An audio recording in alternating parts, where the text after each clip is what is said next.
All right, welcome to the Side Action, episode 7 of season 8. My name is Jim Weglars, aka Wegs. You can follow me at Wegspool on X and on Instagram.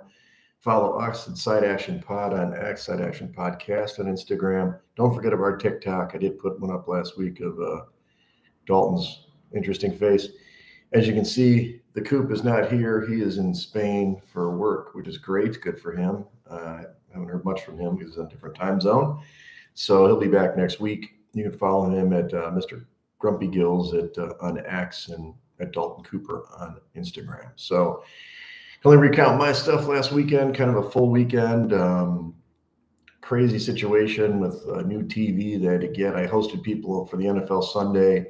And of course, Saturday night, flipped on the TV and it wasn't working. It's got these red bars and yellow bars, and I don't know how to reset it. Everything I saw online was just get a new TV. So ran out in the morning, Sunday morning, and first went to Target. They don't deliver. Then to Best Buy. Guy upsold me on this great TV. And then they're like, oh, we can't get it to you till Tuesday. I'm like, damn it. But one of my buddies, Paul Gabe, aka Agave, picked me up, helped me set up the TV in like record time, just in time for my buddy Grabo to show up right at noon for the game. So didn't miss a beat. Just a lot of blood pressure going high in that one. Other than that, I had a pretty fun weekend. Hung out with some friends and got some cocktails around America. So good stuff. This week, let's just go right into the pod. Who am I taking to the shed? Pretty easy this week. I think number one was the U.S. Ryder Cup team. Yes, they came back on Sunday, but they had such a poor effort for the first 3 days that they were behind the eight ball and had to basically be perfect on Sunday. They did not come all the way back, and the European team, retains the Ryder Cup. So sure, they almost had it, but they couldn't quite get it, and the underdog cashed in that one, which I think Dalton told you to do that at 15-13 for the matches. So when we were on air, I believe, and then also into Friday, it was like they were just getting slaughtered, U.S. team. They did bounce back. There was also stuff that I didn't like about getting chippy with the crowd.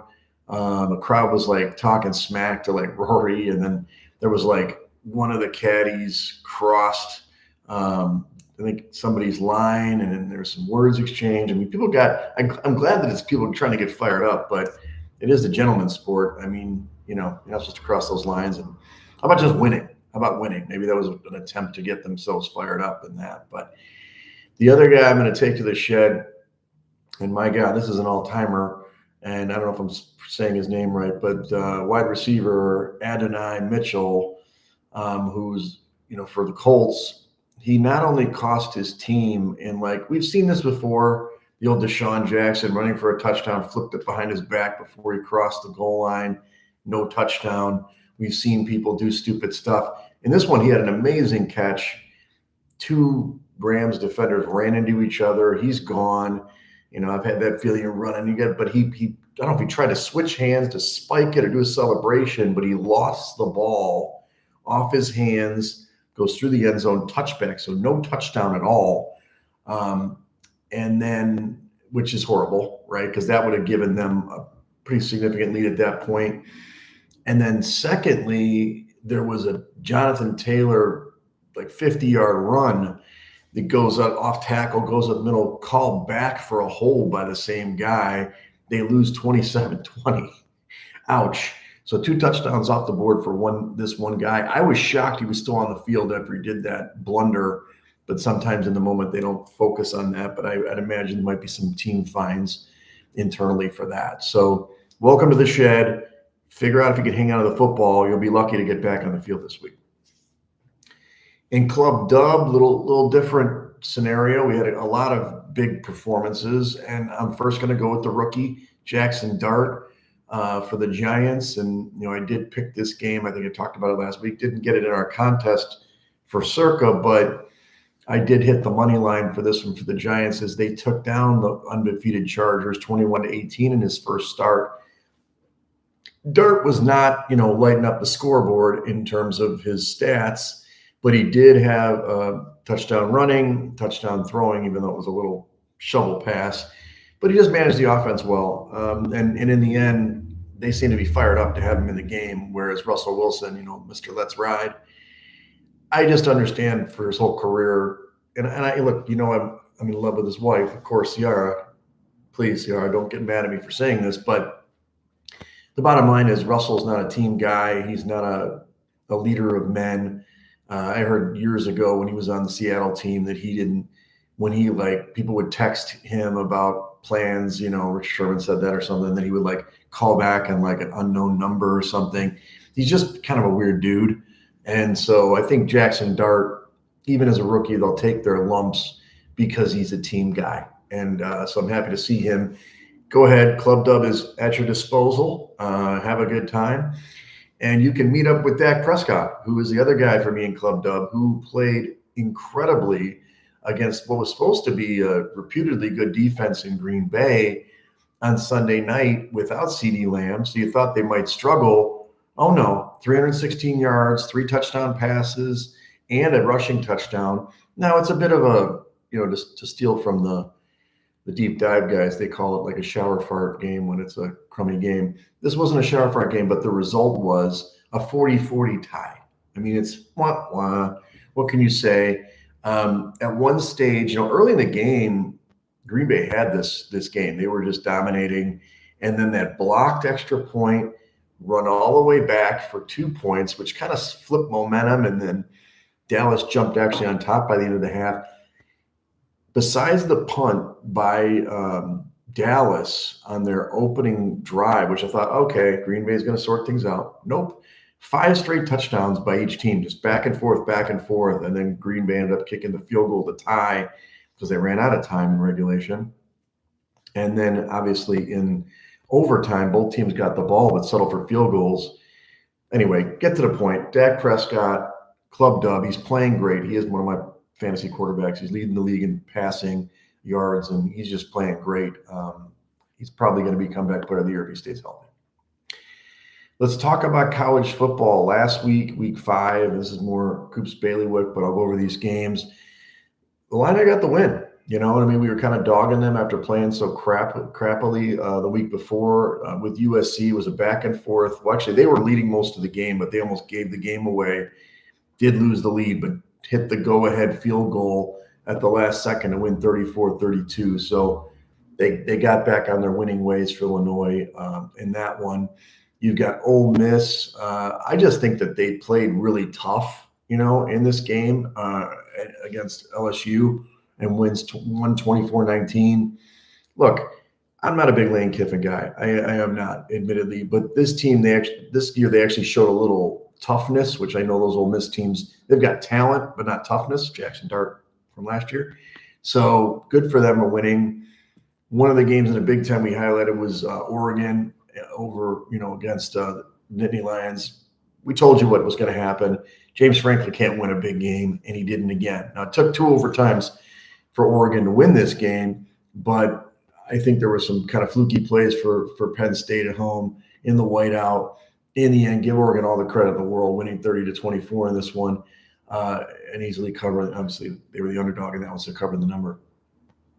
Also, I was dogging Kalen DeBoer early in the season. Alabama loses unranked team. Now, that unranked team, Florida State's pretty good now, but somehow this team always beats, his teams beat, Saban disciples. He's been really good against them. And he won again against Georgia, 24-21, or his team did. And I was kind of surprised. I thought Georgia would try to dominate, physically, and they really couldn't get it done. So Alabama has bounced back from that first loss and gets this big win. So so good for them. They obviously got it done, and they're still in the mix for the playoff, actually solidly in the playoff mix now.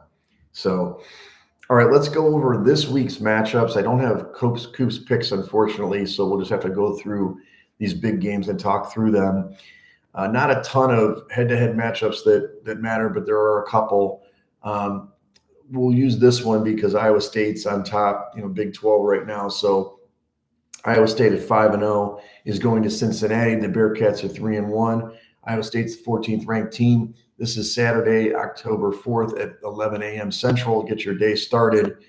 Cincinnati is a 1.5-point favorite at home, 55.5-point total. So obviously the top squad, this is a battle, battle that Big 12 first place situation. Can Iowa State go on the road and get this done at 1.5? Coop didn't tell me these picks. I'd probably go Iowa State until they lose 5-0. I mean, this is a tough matchup. Cincinnati had a good win last week. So, but going to be obviously a coin flip game. Probably if I was telling you to bet the game, I'd do an in-game bet, see if Iowa State can get on top early and bet Cincinnati back or the other way around. 55.5 looks like going to be a fun game. A lot of points scored in that one. So, second game I'm highlighting is UVA, the Virginia, the Wahoos, or my daughter's going to law school. They're 4-1 in the A-State overall, and I've done well so far in the ACC. Got a big win last week. They're going to Louisville. Louisville's a 6.5-point favorite. Another high-scoring game, 61.5 points in this one. Can the Wahoos go on the road to Louisville? Not sure about that one. Not feeling great about it. They kind of won an emotional game last week, which usually with college kids, there's a letdown.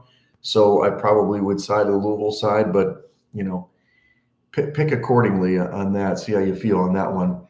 The third game is a battle of two ranked teams, which one of them you're not used to seeing ranked, that's 5-0. That is the 16th ranked Vanderbilt Commodores. That's right. Vandy is in the top 16, not just top 25. I haven't seen that much in my lifetime. I don't even think Jay Cutler got him that high when he was there. They're going to Alabama, the 10th ranked team, who's 3-1. Bama's obviously the favorite at 10.5. At home in Tuscaloosa, 55.5-point total. I have it. I'll believe it when I see it with Vandy. When you see these teams that are come out of the blue and they play these blue chip programs, maybe they hang with them for a half. But Bama's definitely got more talent. Those wide receivers are NFL guys. So I probably what I would do is I lay the number overall 10.5, but I would look maybe to play Vandy in the first half, or if I saw them score early, get a better number on Alabama for the game. I know Alabama's going to win this football game and probably cover this number. Last game of note, which as mentioned, Florida State has been really good this year at 3-1.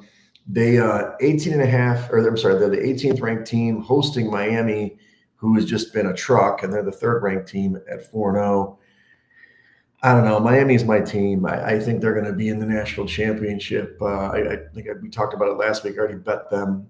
I think it was like pretty good number, like 14 to 1 to win the national championship. So obviously I like Miami in this one. They're 4.5-point favorites on the road, 54.5-point total.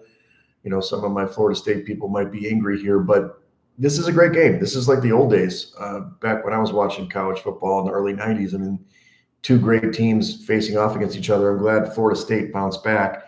I just think Miami's a little too much for them. So I would go on the Miami side, which sounds like I'm taking all the favorites, which, what are you going to say? Coop had a rough week last week, but, not rough. It was split. He split 2-3, I guess it was. Ohio State wasn't good. Obviously he did get Oregon, Ohio State, and then Kansas, USC, and LSU. He did not come on the right side. So he's doing great in the NFL, not great in college so far. All right, let's look at the NFL now. Let's see. First of all, I don't know what to tell you. It's been an interesting year with favorites and dogs. Favorites did come out a little bit ahead this past week, which, overall in the season, it's pretty close. I mean, it's 34-29-1 for the favorites, but this week was the week where they kind of edged ahead. Favorites started taking control, whereas almost every other week was a split. Favorites are 9-7 this week. And then the overs. The overs hit at 10-6, which is, again, for the season, it's dead even, right? So it's kind of been alternating. Not that it'll be an under this week per se, but to the first 4 weeks, it's been like all unders, all overs, all unders, all overs. So I kind of expect that to normalize at some point, likely this week, as the totals kind of start moving up, and you're going to get some games that you think are going to be over, and actually they just come under. So just if you like general trends, which I like to track. In the games that I wanted to highlight, other than the club dub ones that we talked about, or the obviously the Rams game as well. Eagles only needed one half to win this football game. They played at the Bucks. They were 3.5-point favorites on the road. We talked about this last week. The Bucks were kind of smoke and mirrors. I really think they're a good football team, but at the same time, I don't know. They came out. I mean, I give Philly credit. They came out with a great game plan, punched him in the mouth, got up big, 24-6 at halftime. In fact, it was 24-3 before Chase McLaughlin nailed like this 65-yard field goal to end the half, which is ties the record. It's an outdoor record. But in the second half, I knew that was going to happen. You bet the Bucks when they're down because Baker's a gamer and their defense figured it out. They just kind of shut down the Eagles. And besides a one touchdown, Eagles did get a touchdown in the second half. They ran like a fake tush push, which was pretty cool. They set up for the tush push and then they kind of ran an end around, or Saquon took the ball the other way. That was a crafty play, I thought. But besides that, Philly did not complete a forward pass in the second half. I don't know if that's ever happened in the NFL history. The team, first of all, it's hard to not complete a pass in the second half, even if you're losing. But not to do it when you're winning, it has to happen since the 40s or something like that. And so I think the Bucks had a really good shot to win this game. Baker made kind of an ill-advised play in the red zone that got tipped and eventually picked when they were down by 8. They eventually got another field goal because, Philly was doing nothing with the football. So we'll talk about that a little bit later on the sides for this week. That team hasn't put together a full half or full game of football. And so maybe they are 4-0, but they have a lot of room to grow, or they're just going to regress to the mean because I don't think they should have won all 4 of these games. Anyway, they did win 31-25 and cover the number. So where you go. And that game went over. The Texans finally did it, man. I mean, God, my preseason darling is really crapped the bed for the first 3 weeks. This week they played the lowly Titans, so they did get off the schneid. Granted, it was ugly. It was 6-0 at halftime, and a lot of survivor people that were able to pinch their nose and take the Texans. It was smart to do it because in the second half they rolled. This defense is incredible. They shut out the Titans in this one. They ended up winning, going away 26-0. 51 points through 4 games is a great clip. And I thought that they did what they should have done a week or so before. They gave Woody Marks the football, the rookie running back. He did great. He was an all-around back, catching the ball, running the ball, had 2 touchdowns, 1 receiving, 1 rushing. Hopefully that continues, even though that offensive line is garbage.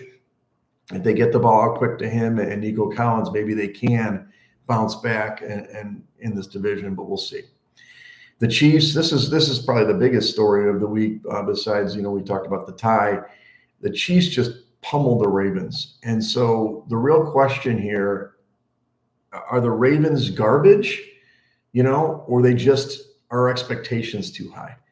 In the end, their defense is terrible, and I'll tell you why. They have all these injuries, sure, but age is part of it. They've got some older guys, I guess, and then they can't keep people on the field.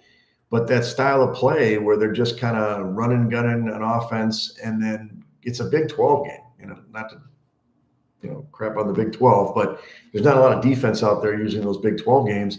It's just hucking and chucking, and the Chiefs got right. Xavier Worthy came back. It made a huge difference for their offense. He had over 100 yards of offense, I believe, and was just doing things that they hadn't done. And then with the rookie Thornton, they were able to kind of just stretch that D easily and won this game easily. It was 37-20. Now, Lamar did leave with a hamstring injury I think it was the early 4th quarter or late 3rd quarter. He's out this week, which we'll talk about in a minute. But I don't know if he's right either, because even without the hamstring, he's just dancing around back there, not definitively running the ball. Henry hasn't done great either. So I just believe our expectations were too high. And obviously their number has dropped to 8 or 9 to 1 to win the Super Bowl. But at this point, you've got to wonder if they're going to make the playoffs. They've got tough games against, we've got Houston and the Rams and so on going forward. So as I wrote in my initial article for the preview for the year, I will be buying the Ravens' future, especially if they lose this week and next week. I will wait till those 2 games because they're going to have a better number than they did before. And obviously the Steelers are on top of their division. So kudos to the Chiefs for winning this one, 37-20, but the Ravens really are hurting. Okay, let's talk about week 5 now. Look, first week with buys, which is obviously an adjustment. 4 teams on bye. We got the Packers, the Bears, Falcons, and Steelers. Steelers coming back from over across the pond. I'm not sure why it was the early bye for the other teams, but so you've got a smaller slate to pick from. These are all going to be contest lines that just came out from Circa today, about an hour ago, and the totals that I can find right now out in the marketplace. So this is an interesting game. San Francisco's going to the Rams. The Rams opened as like a 3.5-point favorite at home, 43.5-point total now. It's all the way out to 8.5. 8.5. And here's why. First and foremost, the Rams are playing good football, and they've maybe had some bad luck in Philly. They got lucky last week, probably against the Colts, but they're playing solid, consistent football. San Francisco last week losing to the Jags looked pretty bad. Purdy comes out of it. I guess he's got some sort of, toe injury or something that he was throwing high all game. We watched all the games. He was throwing it. He was overthrowing everybody, throwing picks. He's not playing today. Pearsall's not playing. Neither is Juwan Jennings. So basically all you got is McCaffrey on offense with Mac Jones, who's not exactly 100% either. He's kind of a little banged up as well. So that's why the number ran away. If you got it early in the week, good for you. I do think this total being 43.5 is probably accurate. It's fallen from like 46, 47. So the only play is really the Rams here, but it's a lot of points. And I'll be candid. Action and I, the Circa Millions, we are definitely considering the Rams right now in our survivor pick because it's a tough week. We've obviously burned some teams that have good matchups. This is about as good as it gets. Short week at home, all this injuries. I mean, if the Rams do lose, it can happen. Of course, San Francisco is a good football team usually, but Rams are definitely looking good for tonight. And the other thing about it was Bosa, with him out for the year, they got zero pressure on Trevor Lawrence last week. You give Stafford time. Obviously, Puka's leading the league in receiving yards. It's kind of over. So I don't know. I hate doing this because I'm sure the sharps are like, I'm lining up 8.5 against divisional game. That's a lot of points. I agree with you, but on a survivor play, it's hard to steer away. On Sunday, we've got another international game, this time in London, Tottenham Hotspur. Can't spell that, but it's in the notes. Vikings against Cleveland in this one. The Vikings are a 3.5-point favorite in this one, and I'm not going to say on the road because they're both on the road. Total's down to 36 on this one. This is 8:30 in the morning on the 5th Central Time, 8:30 in the morning Central Time. So look, there's a lot of news in this game. Let me peel away some of the layers. Minnesota stayed across the pond because they were in Ireland last week when they lost to Pittsburgh. And as you could see, I told you the team that gets there first always has an advantage. Pittsburgh jumped all over them. And then finally, Minnesota played really well late and almost stole the game, but they didn't. So that was a nice pick. But your body clock, they've been there for 7-8 days now, or they will be by the time they play the game, 9 or 10 days. Cleveland, even if they flow over on Monday or Tuesday, are still 4 or 5 days behind them. So that's a factor, right? It's kind of like a mini camp for Minnesota. Now, the other big news, which the number really didn't move, but they benched Joe Flacco for rookie Dylan Gabriel. Gabriel out of Oregon is a solid player. He's a good player, but rookie in his first start, they often cover numbers, but I just feel like there were some injuries on Cleveland's offensive line. You've got, Flores, who's a great defensive coordinator, is going to confuse. I believe he's going to confuse Gabriel. And as good as that defense has been for Cleveland, and they kind of they lost handily, but Detroit was mainly because of special teams and turnovers by Flacco. So if they can keep the game close, they might be live for the 3.5. I still like Minnesota 3.5 based on the body clock and also Gabriel. And I do know Vikings do have some injuries on the offensive line as well. So This could be a low one. 36 is a crazy low total for the NFL, but I think Minnesota's going to jump on them early and then not relinquish the lead. That's just kind of my take on this game script. So we were considering Minnesota in Survivor, but we kind of backed off on that one. All right, next game, regular noontime Central.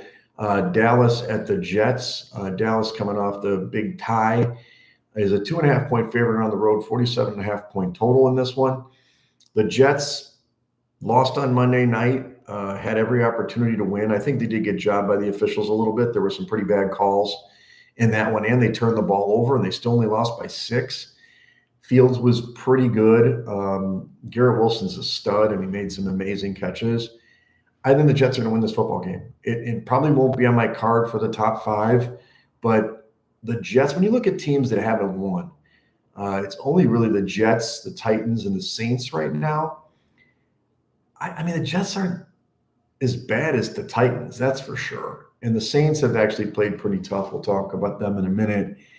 The Jets should have won, obviously the first game of the year probably. They've looked bad in a couple other games, but Dallas defense is bad.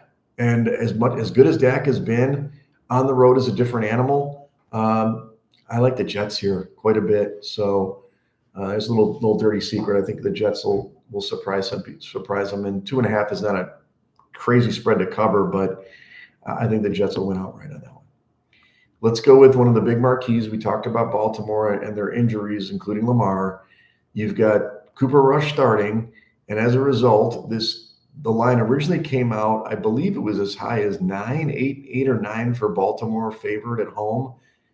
Now it's Houston in the contest. Market's 1.5 for Houston on the road.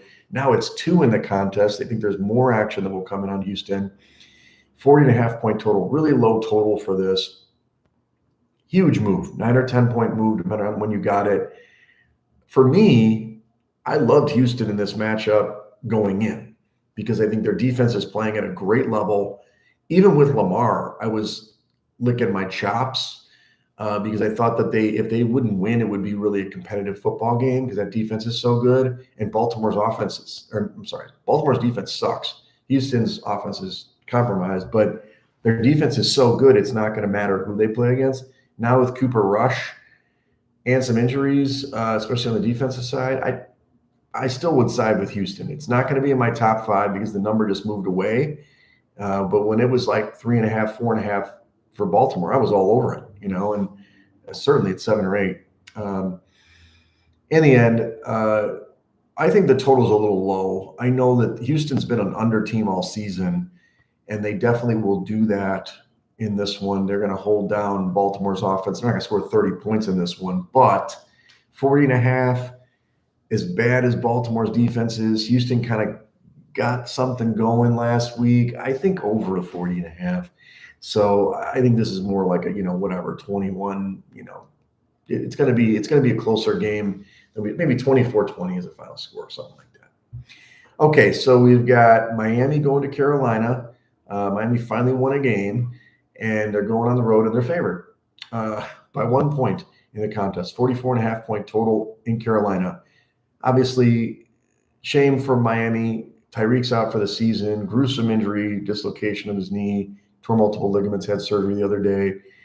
The question is whether he's going to play again. Not really sure.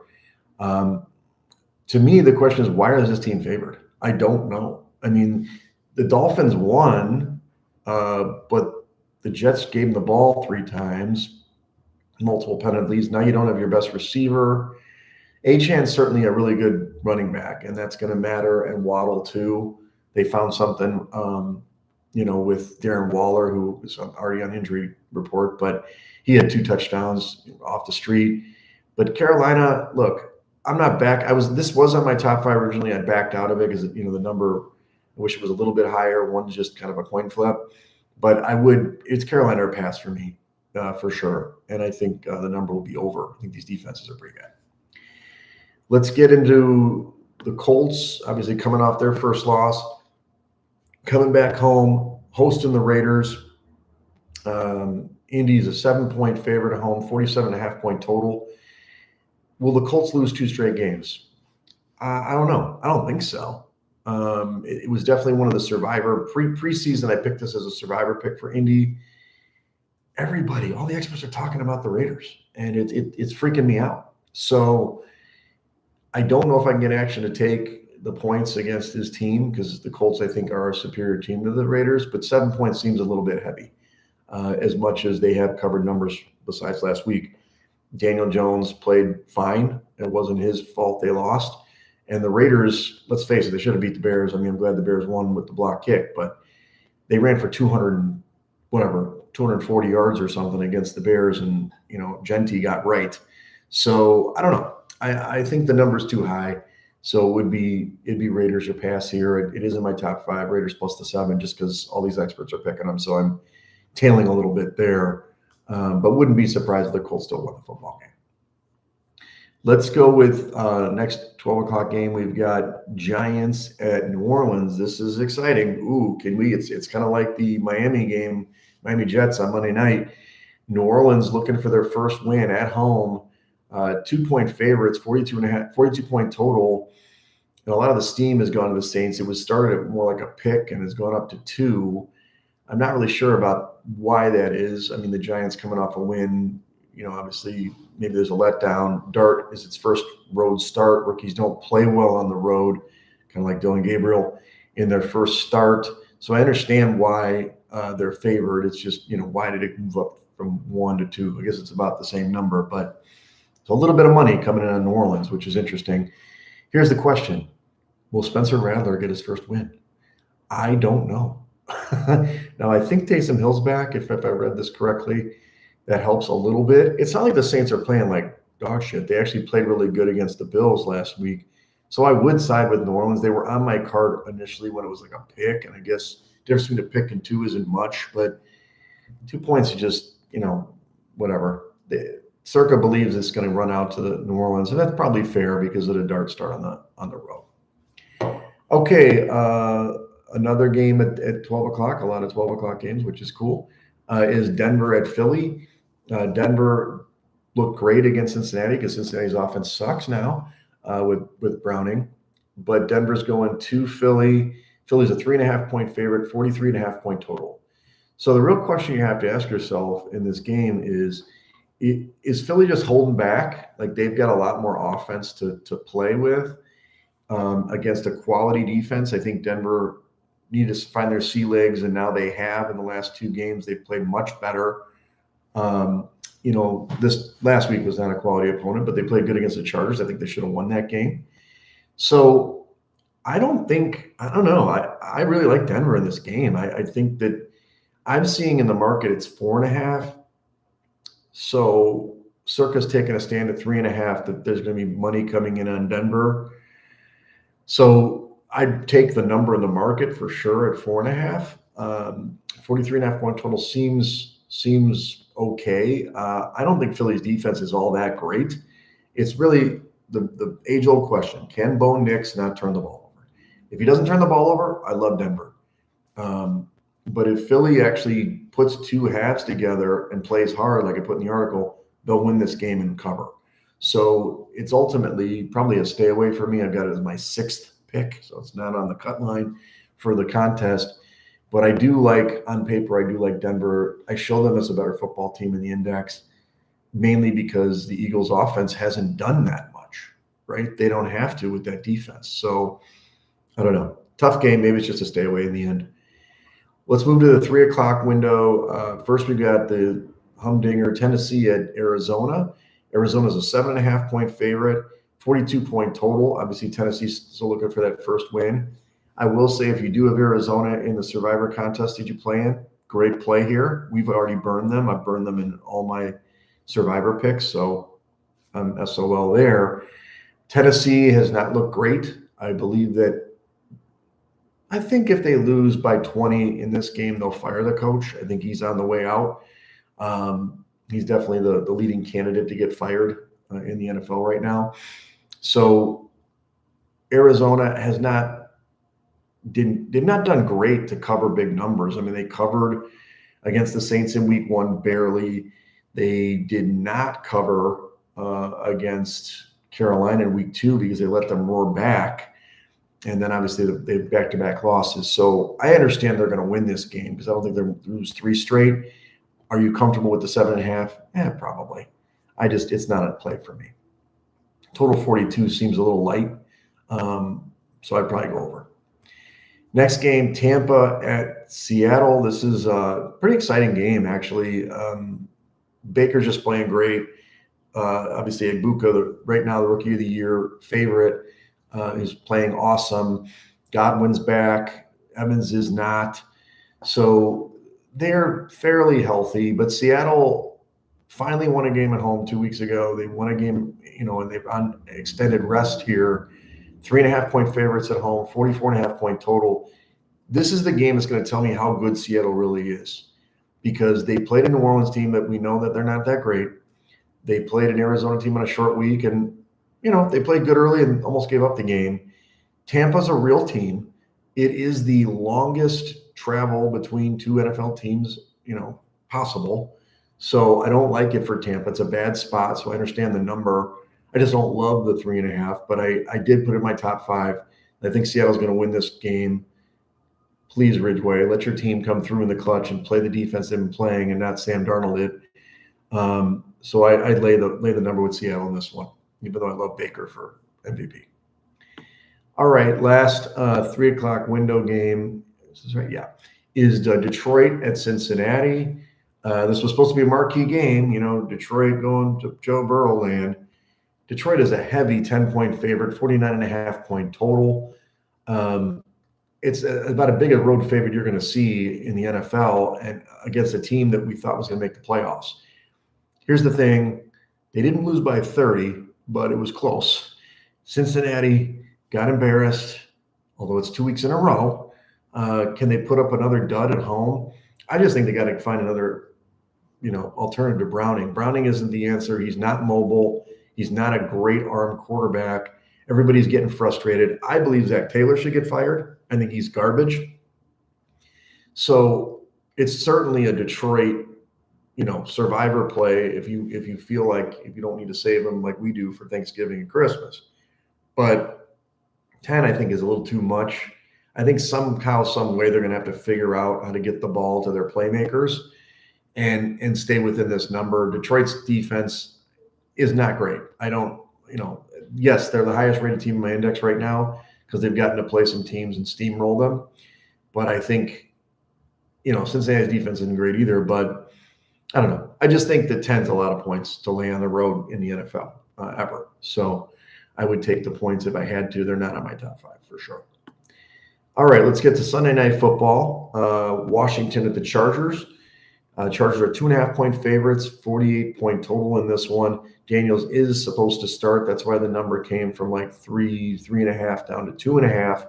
Much better number for the Chargers if you like them. Washington, look, they are who we thought they are. They don't have a good defense. Atlanta lit them up last week and did everything they wanted to do against them. Not surprising to me at all. That was one of our picks, and I liked them in that spot. Washington should be able to score, although the Chargers pass rush, which didn't really play good against Dart, should get to Daniels or at least bottle him up. I think the biggest problem with Washington is they haven't been running the football like they did last year. And it's not just Eckler. I mean, they got rid of Robinson, which, they went with the Rook, and he's doing okay, but I think they're going to have to run the football to win this game. So I can understand why you'd back the Chargers here. It's a stay away from me because I want to see what happens with Daniels. Last game, Monday Night Football. I'm sorry. I made a mistake. Washington Chargers is a 4 o'clock game. My bad. Didn't mark it right. The Sunday night game is the Patriots-Bills. And, AFC matchup, AFC East used to be marquee. Now it's, the Bills own that division. 7.5-point favorites for the Bills at home, 49.5-point total. It's too many points. Divisional team. May can score. They've been feisty in this matchup before, even this current era. I think 7.5 is too much. That defense isn't very good for the Bills. Now, granted, they steamrolled the Jets in week 2 after having a bad thing at home. I don't know if they just don't play as good a defense at home because it seems like they play better when they play on the road. but it's in my top 5. I like New England plus the 7.5 here. Great teaser leg. Well, both sides, I suppose. You can tease it down for Buffalo to 1.5 if you want to see them cover that. But easy peasy here. 7.5 is a great number straight up, but you go 13.5. I mean, that's no brainer. I do think it's going to be an over game. So internal teaser, you go down to 43.5. I think teams are going to score in this game. Last game is Monday Night Football. Correction from last time. We've got the Chiefs at the Jags. Jags are 3-1 somehow. Chiefs back on it, 2-2. Chiefs are 3.5-point favorites in this one, 46.5-point total. This Monday night, 7:15. It's only one. Hopefully, I'll watch the Manning cast on this one. Look, are the Chiefs back? I think so. I think I've been a pretty Chiefs denier, the last couple of years, but I do like this team when they've got Worthy in the lineup. He's a definite better player. Forget about Kelsey. Don't care about him. But the young guys, Thornton and Xavier Worthy, open the offense up. Once they get Rashee Rice back after the suspension, 6 games, so this is a couple more. In the end, that offense could maybe do something, and the defense is just good.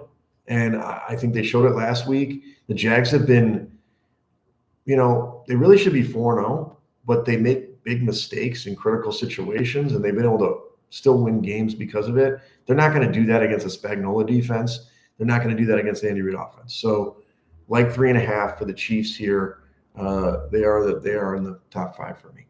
So we don't have any picks from Coop this week. These are my top 6 picks. Waffling on one, but I like that Minnesota minus 3.5 in London. I think they're going to come out and win that game handily. I do like the Seattle minus 3.5 with Tampa, the way they've been playing and just kind of coming back to earth. I like the Dogs of New England plus 7.5 against Buffalo on Sunday night. And then I like the Raiders plus 7 against the Colts. That one's a little bit of a hold my nose game. Like the Chiefs minus 3.5 on Monday Night Football, and then hope for a better number, but in the contest, Denver plus 3.5 is something I'll be pushing for with action when we make our picks. All right, let's get to Survivor, the update. I didn't put all the information like I should have, so I got to review my sheet. Survivor, we had some, ties or an elimination, right, in our Survivor pool. So the Dallas loss, the Chargers loss was big, but there were ultimately only 1,400 knockouts, right? So it wasn't like it was crazy number. There's roughly 33% knockout rate, I think, at this point, or there's 33% of the pool's been knocked out to this point. It's the lowest in history. We still got 12,404 entries. That's a ton. So hopefully in the next couple of weeks, there'll be some situations that will, make some things happen. On our pick'em contest, hey, I'm happy for the winners. We did not finish strong. Started okay, finished like crap. So the top leader who won, there was actually several people at 17-3 for the quarter, winning the quarterly prize. In order to be in the top 100, which is the pay line for this contest, regardless of size, is 14-6, which is really low. But we are unfortunately 8-12, so we're already 6 picks back. We've got a lot to make up. We're like around 3,500, so we're below the Mendoza line, below the 50% mark, which I don't like to be. We are 8-12 for the season. That is got to improve going into this quarter. So we'll do it. We can do it. I know we can. All right, so this weekend, again, busy weekend for Jimmy Wegs, always doing stuff. Hosting, I actually got a date later tonight, which is great. Happy hour tomorrow with, people, both volleyball and work people. Jefferson Tap, if you're listening, come on by, 5 o'clock to 8. And then Saturday, we're going golfing. We're finally, hopefully, no rain, but we're going to go with Art to his club. We're missing Dalton, but a couple of us are going to play at Olympia Fields on Saturday afternoon. And then Sunday morning, my nephew's hosting a charity walk for cancer. So that's awesome. Doing that in the morning. And then I think I'm going to meet up with some people that relocated to Denver a while back in the evening for that Patriots game. So I'll be rooting for his Patriots with them. So yeah, full weekend, dude. I mean, always, and beautiful weather in Chicago. And That's what you do. Great. Well, we'll hopefully have Coop back next week and get a nice time. We're all together. Maybe we can get our new, promo guy in the front, the rap guy, OTMG the vet at some point. Follow us at Side Action Pod on X, at Side Action Podcast on Instagram. Follow me at Wegspool on X on Instagram. Follow Dalton at Mr. Grumpy Gills on X and Dalton Cooper on Instagram. So thanks everybody for listening. Subscribe, like, do everything you need to do, and we'll catch you next week. Thank you.